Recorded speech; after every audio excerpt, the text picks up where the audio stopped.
الغبي الأكثر حظًا هو اللقب الذي أطلق على المواطن الأمريكي تيموثي ديكستر، المولود عام 1747، والذي قرر الاشتغال بالتجارة وتخيل نفسه بأنه تاجر داهية، وكان التجار يسخرون منه بسبب الغباء المفرط الذي يتميز به.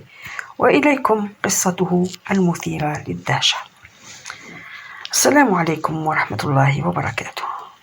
فقد أبلغه أحد التجار ذات مرة ومن قبيل السخرية منه والتنمر عليه بأن جزر الهند الغربية بحاجة ماسة إلى كتاب الإنجيل وقفازات اليد، ولم يكن لدى ديكستر أي فكرة عن الجو الحار جدا في جزر الهند الغربية، فاشترى 40,000 نسخة من الإنجيل و40,000 زوج من قفازات اليد.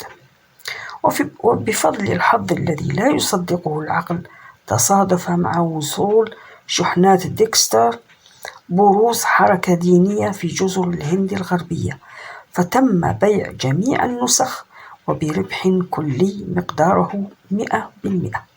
وبفضل حظ أكبر، تصادف مع وصول شحنات قفازات اليد وصول أسطول من السفن التجارية الروسية إلى موانئ جزر الهند الغربية، حيث قام وكلاؤها بشراء جميع قفازات اليد، لأن تلك القفازات تلائم جو روسيا البارد.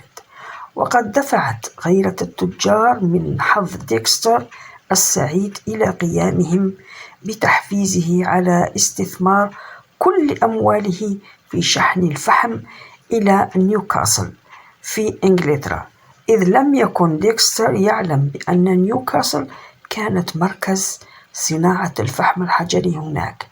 فقام ديكستر بتأجير العشرات من المراكب الشراعية وتحميلها بفحم بنسلفانيا، وقام بإرسال الشحنات إلى إنجلترا. وبدلا من أن يصبح ديكستر أضحوكة العالم، ابتسم له الحظ مرة أخرى، إذ حصل إضراب هائل في نيوكاسل، وأصبحت المناجم خاوية، وتناقصت كميات الفحم في المنطقة. وحينما وصلت سفن ديكستر إلى نيوكاسل، تم شراء جميع شحنات الفحم، وحقق ديكستر أرباحا هائلة، وأصبح أغنى من قبل بمقدار الضعف.